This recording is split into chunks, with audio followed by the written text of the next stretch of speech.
International. I'm Chimobi Walter Naji. Now, let's take the headlines.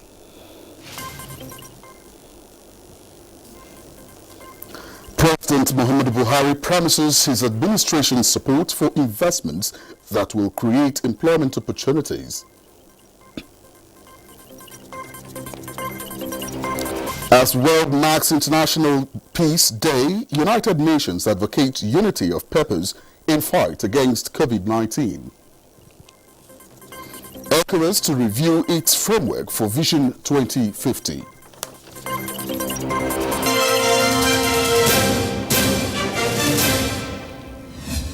And we start with President Muhammadu Buhari, who says if the global community is to achieve the United Nations its needs and build a desired future for all, the Security Council must be reformed and global approach adopted to tackle all negative developments, especially the COVID-19 pandemic. The president stated this while addressing the high-level virtual meeting to commemorate the 75th annual anniversary of the United Nations. State House correspondent Adamu Sambo reports. Today's celebration is a remarkable milestone in the history of the United Nations. For 7.5 decades, President Muhammadu Buhari said the United Nations has remained true to the aspirations of its founding fathers, growing in membership and scope to reflect contemporary global trends as well as playing a crucial role in fostering peace and security. Lives have been saved and improved, rights of the vulnerable defended, while collective actions taken to invest in conflict resolution and peacekeeping, shelter refugees, and foster development. As an active member of the organization, Nigeria has contributed human, financial, and material resources to several United Nations peacekeeping operations. We have also provided humanitarian aid to refugees and displaced persons, helped countries in tackling diseases such as Ebola, and extended both human and financial resources as technical aid to other countries. In addition, we have served on 5 occasions as non-permanent member of the United Nations Security Council and contributed significantly to the promotion of international peace and security. President Buhari is, however, worried that in spite of the progress made, the world is still faced with complex challenges, and efforts towards addressing impediments for the attainment of Agenda 2030 for sustainable development were undermined by the COVID-19 pandemic. The inward-looking tendencies exhibited by member states in the wake of the pandemic have particularly revealed an urgent need for us to strengthen international cooperation, unity, and solidarity to address all negative developments and search for possible solutions, including an effective vaccine. We implore nations to adopt a global approach in addressing the global health emergency in a bid to build the future we want. The Nigerian leader also emphasized the imperative of a fair and equitable representation in the Security Council towards achieving the desired United Nations. The demand for the reform of the United Nations Security Council is just, and a place for Africa in the very strategic organ of the organization is long overdue. It is my hope that this anniversary will encourage us to respond to numerous challenges we face and support efforts aimed at building the United Nations system we desire. While reiterating Nigeria's commitment to multilateralism and a rules-based international system, President Buhari said his country will sustain efforts at upholding the principles of human rights, peace and security, as well as democratic governance towards rebuilding the United Nations of everyone's dream. From the State House, Adamu Sambo, NTA News. Now, the entire world is expected to be devoted to 24 hours of non-violence and ceasefire by strengthening ideals of peace on the 21st of September every year, declared as the International Day of Peace by the United Nations. Adebola Brookslyn Sunday reports that the United Nations is also calling on every individual to be involved to fight coronavirus that has thrown the entire world into turmoil. This is the new Kuchigoro self-established displaced persons camp, home to about 2,000 people displaced in the northeast region of Nigeria as a result of insurgency occasioned by the activities of the Boko Haram. After about 10 years of conflict, the camp has become home to this lucky set of people who fled to the nation's capital. I choose peace instead of violence. 100% of my choice, and I want to return home. Government is doing enough. We are appreciating his effort towards fighting this Boko Haram. Their offsprings know no other home but this camp, where they are being taught in this makeshift classroom. Nigeria is not the only country with this challenge. The International Day of Peace was set aside in 1981 by the United Nations General Assembly, designated as a period of non-violence and ceasefire. Violence will always break out. It's just a matter of time. So we need to build non-violent peace, that is inclusive of everybody, that takes the yearnings aspirations of all the parties together, so that we can have a country that is united, cohesive, and resilient, against any form of odds that we'll face. For the United Nations, it is now clearer than ever before that the common enemy of mankind is the ravaging coronavirus, which threatens health, security, and people's way of life. We need to silence the guns and focus on our common enemy, the virus. During the day and beyond, the United Nations expects all nations and people to honor cessation of hostilities and commemorate the day through education by shaping peace together. How to stop the proliferation of arms that has been a major challenge is also the focus of discourse at this forum put together by the West Africa Action Network on Small Arms. The dialogue should identify ways to further amplify women's contribution to the community, as well as peace and security. It was also an opportunity for the group to launch a gender and domestic violence awareness calendar with a red card to rape and rapists. The Nigerian Television Authority remains committed, and it will continue to expose and to fight this crime. Abuse. Adebola Brookslyn Sunday, NTA News. All right, thank you very much, Adebola, for that report. Now, to speak more on the importance of International Day of Peace is a country rep, Global Peace Foundation Nigeria, John Joseph Hayab. Many thanks for joining us on the news tonight. Thank you very much. All right, so we'll move. The International Day of Peace 2020 has a theme, Shaping Peace Together.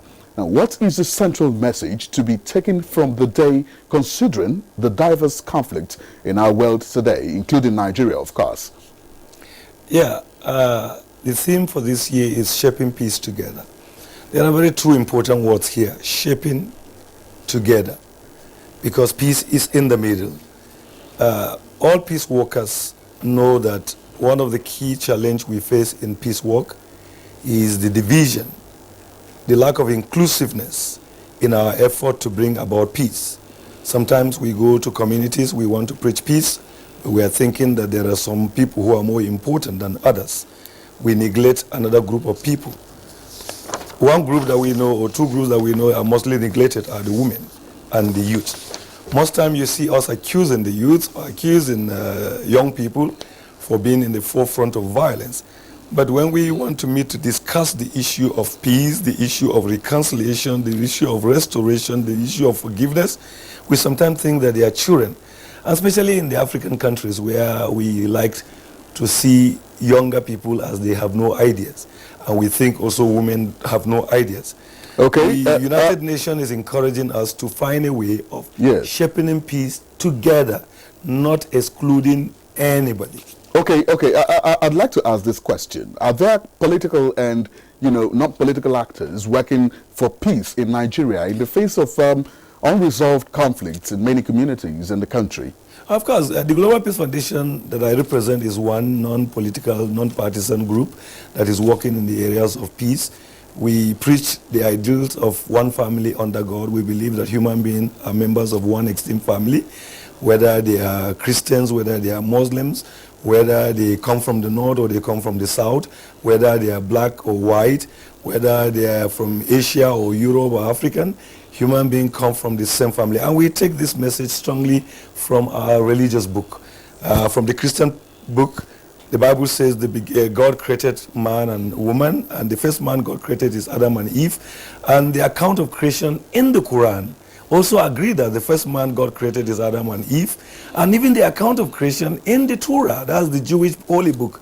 So we find that human beings are members of one family. And we must begin to relate as members of this human extinct family, thinking together, working together to bring about the desired peace that our community wants to see.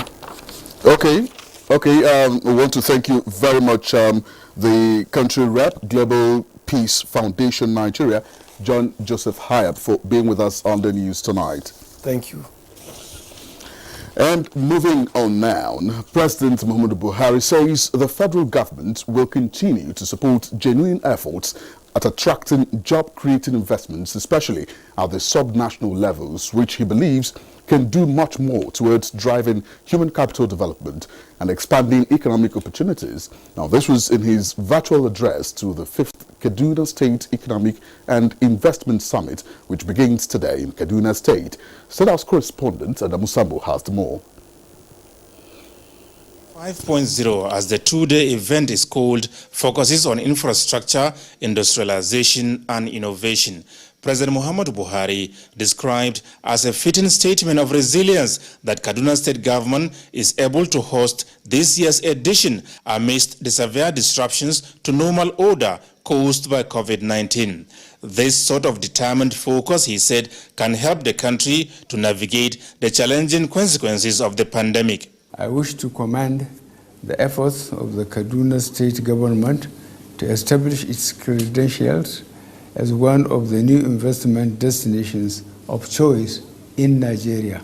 These efforts have received just recognition in the response of the business community, which has put in new investments in the state.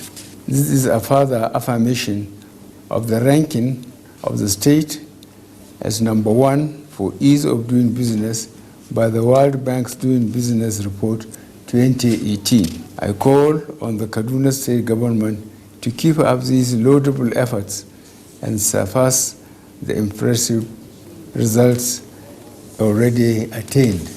Noting with delight the massive investments in infrastructure upgrade being executed by the El Rufai administration through the urban renewal programs, the president expressed the belief that the success of state governments in attracting investments, creating jobs and increasing their internally generated revenues is critical to the success of the entire country. I have no doubt that Kaduna State government and its private sector partners will take full advantage of the economic windows that are being opened by federal government investment, such as Ajakuta, Kaduna, Kano gas pipeline. The state government should afford full cooperation and support to cross-border federal projects such as Ajakuta, Kaduna, Kano pipeline and the Abuja, Kaduna, Zaria, Kano highway. President Buhari used the opportunity to appeal to the people of Kaduna to cooperate with the state government and security agencies towards securing peace and harmony in the state, saying, without living together as brothers and sisters in peace, development cannot take place. From the State House, Adamu Sambo, NTA News. All right, you're still watching the news on NTA International. We'll take a break now. All right, glad to have you back with us on the news. Now, the need to fast-track the ratification process for the African Continental Free Trade Area Agreement signed by the Nigerian government on the 7th of July 2019 has again come to the fore. Now, this formed part of discussions during a 3-day official visit of the Secretary General AFCFTA Secretariat, Wamkele Mene, to Nigeria. The report.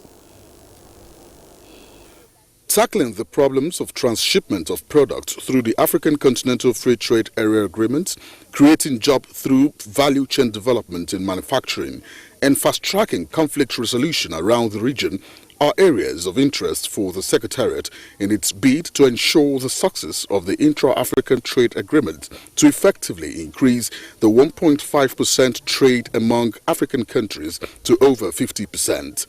We are at a point where we will soon take a memo to the Federal Executive Council for approval for ratification, and we're very hopeful that we'll get it sorted out much sooner before the official date of the takeoff of the agreement.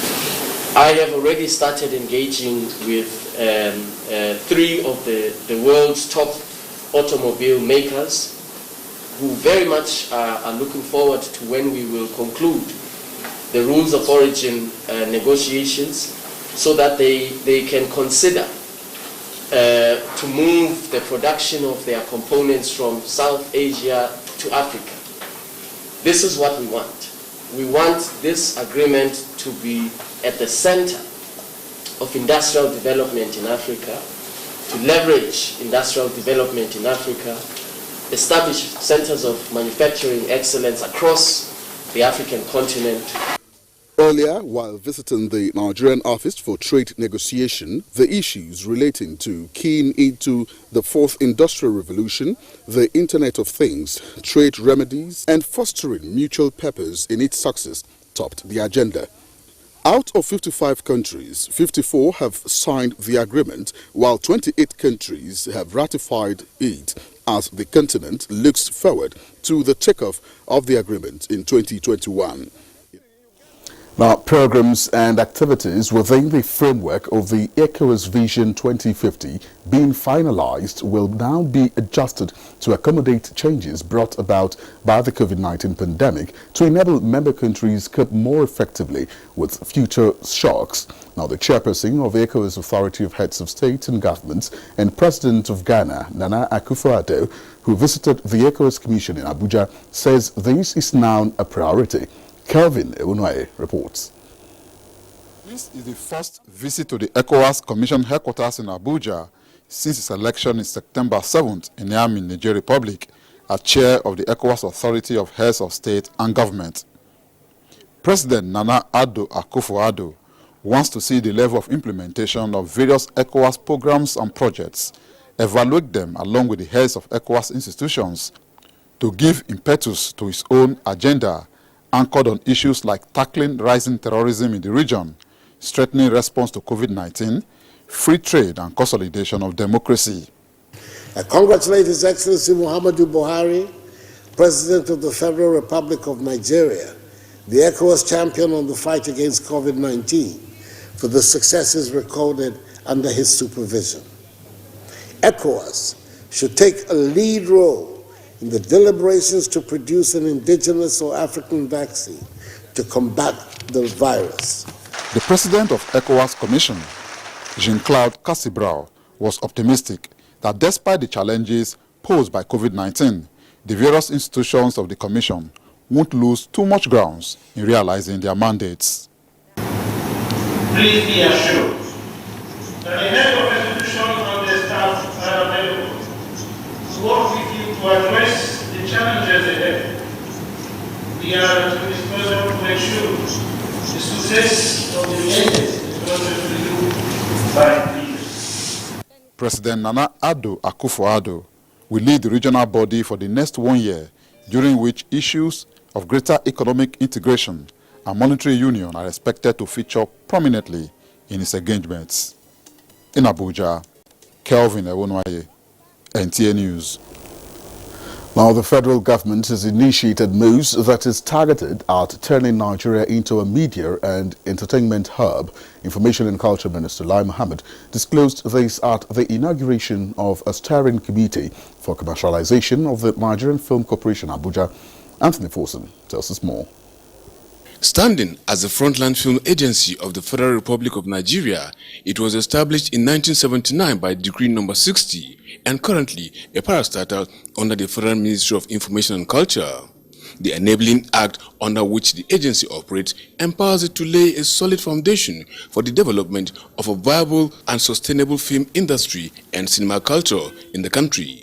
With the move to make it viable, the Information and Culture Minister, who is chairing the steering committee, said the idea to commercialize the Nigerian Film Corporation wouldn't have come at a better time than now, understanding the contribution of Nollywood to the nation's economy, despite it being private sector driven. There's no gainsaying that the industry, the film industry, is the second largest employer of labor, according to the IMF.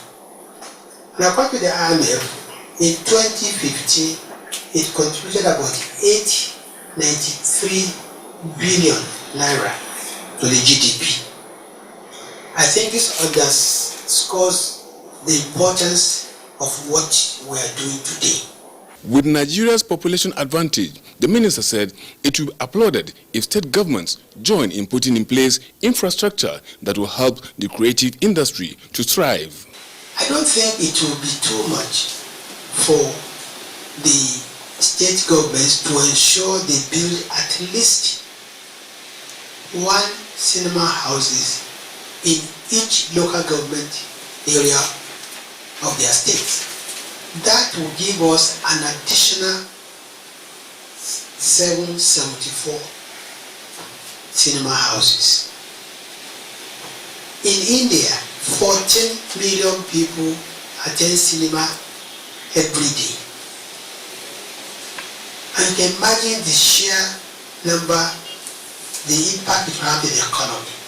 On his part, the Director General of the Bureau of Public Enterprise, Alex Oko, made it clear that the reform is not in any way to privatize the agency. It's important to make that distinction because in a commercialization reform process, there is no transfer of ownership, there is no sale of shares, there is no privatization of the entity. It is basically to ensure that the resident value in such an enterprise is actually enhanced and practices such that will ensure the commercial viability of that particular enterprise are brought to play. Already, Alex Oko said a project inauguration team which was put in place has commenced work. In Abuja, Anthony Forson, NTA News. Now, Vice President Yemi Osinbajo says the executive arm of government is ready to support the youth to influence the outcome of the hate speech bill before the National Assembly in the interest of the people. While engaging the All Progressives Congress social media operators at a virtual meeting held at the party's National Secretariat, the Vice President assured that government will not relent in expanding and sustaining youth-friendly projects, including media platforms that will add value to the society. Salih Abdullahi reports. Nigeria, like other developing nations, has a variety of media technology through which information gets to the people. Apart from the conventional media like television, radio, digital media services are among others used in dissemination of information. This group of young Nigerians are social media influencers working for the All Progressives Congress. I think that it is possible. We have quite a few initiatives for small businesses. And I think that this kind of media platforms are also small businesses and they can benefit. Which is why I think, at least as far as this group is concerned, a centrally organized group can take the advantage or the benefit of some of these resources that may be available to encourage the small businesses around the media. If there had been a sense that government had not done as much as it should have. The time to abandon the ship is not now. Because if you do so, you don't even know who will come and take over. This interface with the party's leadership is an opportunity to review performances and renew commitment. Now, in doing that, I don't think it is only fair for us to be doing elite reconciliation. What about the people who are actually the foot soldiers that nobody sees them within the radar, on whose back and shoulders the party has rolled in 2015 and 2019? And part of that critical constituency is the social media constituency. The social media has completely shrunk the world and has in the process become a great weapon for eradicating ignorance and becoming a democratic ideals. APC Caretaker and Extraordinary National Convention Planning Committee has promised to sustain this gesture in the interest of the party. In Abuja, Salihu Abdullahi, NTA News.